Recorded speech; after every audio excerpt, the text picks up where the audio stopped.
بسم اللہ الرحمن الرحیم۔ محترم ناظرین و سامعین، السلام علیکم ورحمۃ اللہ وبرکاتہ۔ آج میں ایک دم ان تمام دوست احباب اور لوگوں کے لیے یہاں پہ پڑھنے لگا ہوں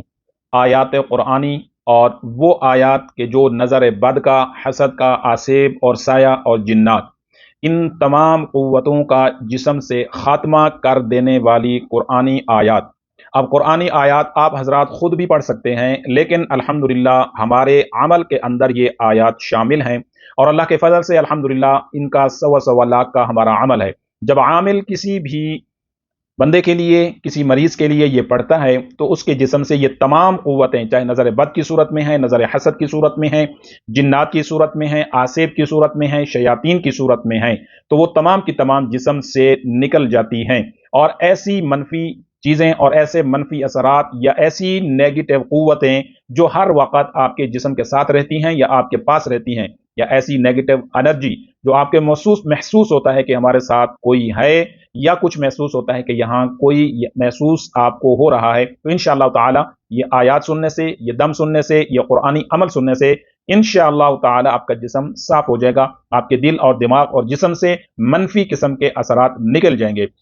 اور خصوصی طور پہ ان لوگوں کے لیے، ان حضرات کے لیے کہ جن کو گھر کے اندر، خواتین کو، بچوں کو، بڑوں کو ایسا محسوس ہوتا ہے کہ جیسے ہمارے پیچھے کوئی چل رہا ہے، یہاں پہ کوئی موجود ہے، کچن میں کوئی موجود ہے، کمرے میں کوئی موجود ہے، یا ہمارے ساتھ ساتھ کسی کے چلنے کی آواز آتی ہے، یا کسی کو کسی بھی قسم کا سایہ نظر آتا ہے یا سایہ محسوس ہوتا ہے، یا کسی بھی قسم کی کوئی قوت کا احساس ہوتا ہے گھر میں یا باہر، رات کے وقت میں سفر کرتے ہوئے یا اسی طرح واش روم آتے جاتے، ایسے کوئی بھی اگر منفی اثرات محسوس ہوتے ہیں، یا کسی سائے کی صورت میں محسوس ہوتا ہے، یا گھر میں بعض دفعہ کسی بھی مریض کو یہ نظر آتے ہیں، تو اس کے لیے یہ دم، یہ الرقیہ، یہ آیات آپ لازمی سنیں اور سنا بھی سکتے ہیں، اور اگر گھر میں ان چیزوں کا احساس ہوتا ہے تو گھر میں یہ لگا بھی سکتے ہیں، اونچی آواز سے تلاوت چلا بھی سکتے ہیں ان آیات اور ان قرآنی اعمال سے، اور خصوصاً اس الرقیہ سے، جہاں جسم سے اثرات ختم ہوں گے، دل اور دماغ سے اثرات منفی ختم ہوں گے، سایہ اور آسیب ختم ہوگا، وہاں پر انشاءاللہ تعالی آپ کے گھر سے بھی یہ قوتیں ختم ہوں گی، آپ کے گھر سے بھی یہ سایہ اور اثرات ختم ہوں گے، اور انشاءاللہ مسلسل روزانہ کی بنیاد پہ ان آیات مبارکہ کو اور قرآن کے اس عمل الرقیہ کو سنتے رہیں گے، تو انشاءاللہ تعالی آپ کے جسم سے مستقل طور پر ان چیزوں کا جو احساس ہے، محسوس ہونا ہے، یا اثر ہے، یا سایہ آسیب جنات نظر بد کا آپ کے جسم پر وزن اور بوجھ ہے، تو انشاءاللہ ان کا خاتمہ ہو جائے گا۔ تو آپ حضرات روزانہ اس الرقیہ کو سن سکتے ہیں، اجازت کے ساتھ سنیں، انشاءاللہ تعالی آپ کو فائدہ ہوگا، اور گھر کے اندر اونچی آواز سے لگائیں گے تو گھر سے منفی اثرات، سایہ آسیب بھی انشاءاللہ ختم ہو جائے گا۔ اب میں شروع کرتا ہوں، آپ حضرات اس کو توجہ سے سنیں۔ اعوذ باللہ من الشیطان الرجیم، بسم اللہ الرحمن الرحیم۔ أفحسبتم أنما خلقناكم عبثا وأنكم إلينا لا ترجعون فتعالى الله الملك الحق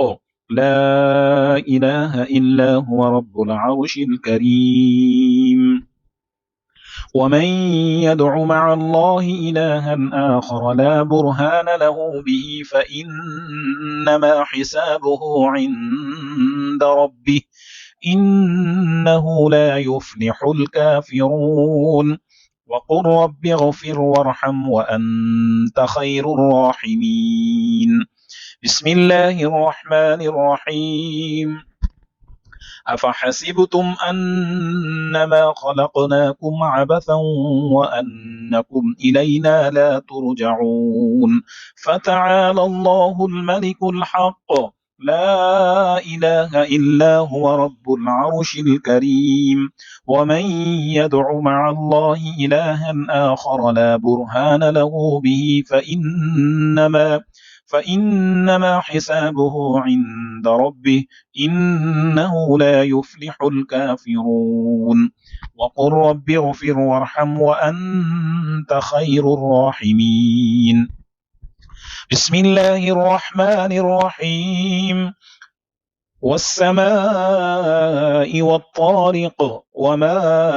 أدراك ما الطارق النجم الثاقب إن كل نفس لما عليها حافظ فلينظر الإنسان مما خلق من ماء دافق يخرج من بين الصلب والترائب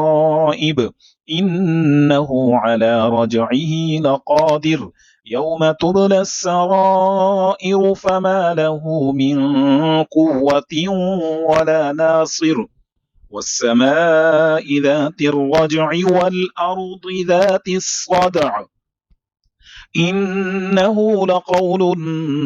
فصل وما هو بالهزل إنهم يكيدون كيدا وأكيد كيدا فمهل الكافرين أمهلهم رويدا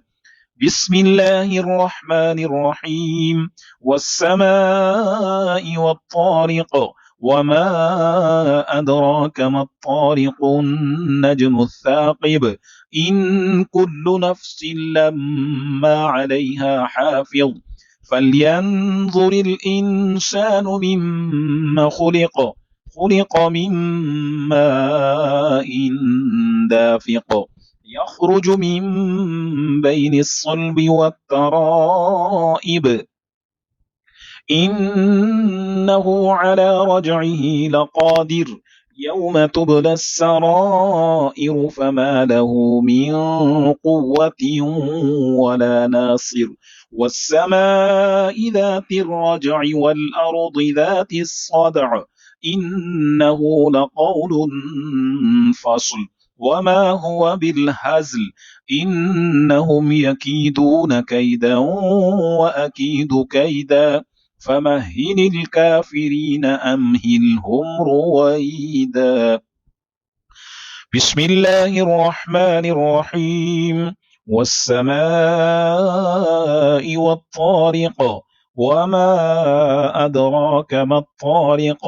النجم الثاقب إن كل نفس لما عليها حافظ فلينظر الإنسان مما خلق من ماء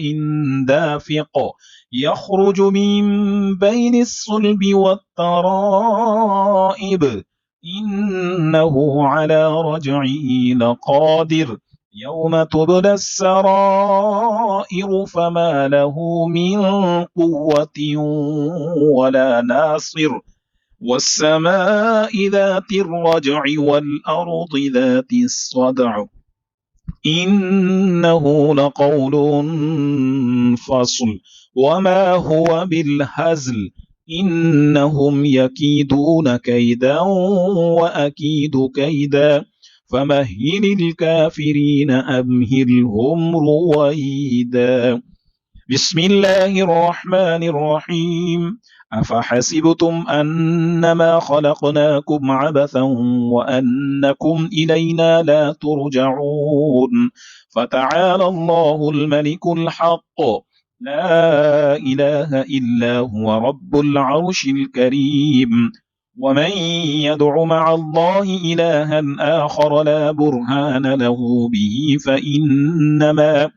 فإنما حسابه عند ربه إنه لا يفلح الكافرون وقل رب اغفر وارحم وأنت خير الراحمين صدق الله العظيم